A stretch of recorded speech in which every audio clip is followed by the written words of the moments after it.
Hola amigos! Naalala niyo po ba yung mga halamang niregalo sa amin ng aming mga kaibigan dito sa Spain? Yan po ay para sa aming silver anniversary na namin ni Don Pedro. Nirequest ko po sa kanila kung magre-regalo sila. Kasi ito pong, ang aming mga kaibigan dito, kahit sabihin mong wag magregalo, magre-regalo talaga sila. So, nilagay ko na lang sa invitation, strictly for gifts, strictly plants only. Evergreen. Ang evergreen kasi yung kahit winter, hindi sila namamatay. So, yun ang nirequest kong regalo nila kaysa sa mga material na bagay.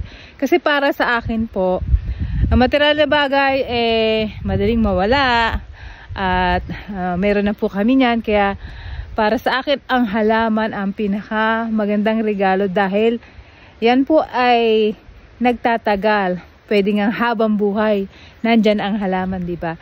So, yun po ang mga regalo sa amin ng aking mga kaibigan para sa aming anibersaryo. At ngayon, ipapakita ko sa inyo kung paano ko ito pinaganda. So, amigos, ilalagay ko ang silver anniversary corner dito sa malapit sa aking greenhouse. At syempre, kailangan ko po ng materyales. At ito nga, ang matagal ko ng nakatambak na troso na nireserve ko po yan dahil alam ko may paggagamitan.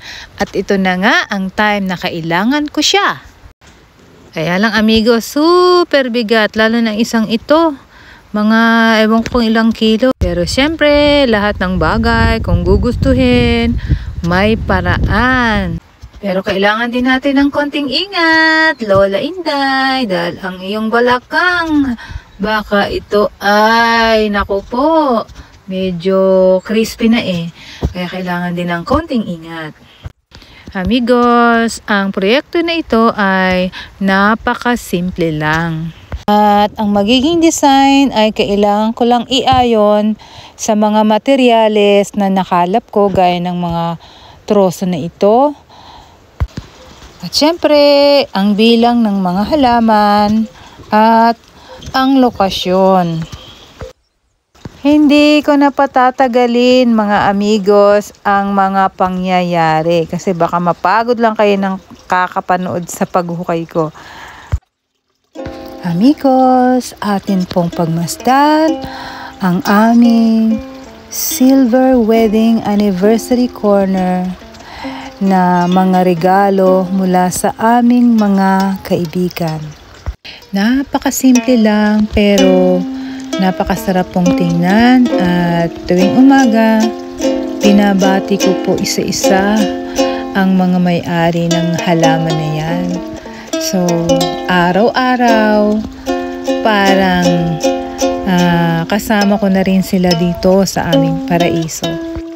Sa ngayon, syempre, hindi pa sila gaanong settled at maliliit pa sila. Pero pagdating ng panahon, pag lumaki ang mga yan, kailangan ng konting adjustment. Kaya ang mga nilagay kong kadagdagan ay ang mga maliliit lang na halaman, yung mga hindi lumalaki. At ang mga halaman nito ay hindi mahirap alagaan. Sila ay hindi sensitibo at kahit na winter, sila ay makakasurvive dahil sila nga ay mga evergreen na halaman. Kaya amigos, maraming salamat po sa mga regalong ito na napaka-espesyal para po sa amin ni Don Pedro. At kahit hindi naman napakabongga ng aming selebrasyon, bonggang-bongga naman ang mga pagbati ninyo mga amigos na nakaka-overwhelm. Ito ay sapat na po para sa amin ni Don Pedro. At hindi po namin ito makakalimutan. Kaya amigos, maligayang buhay sa ating lahat. At sana nga all, my forever.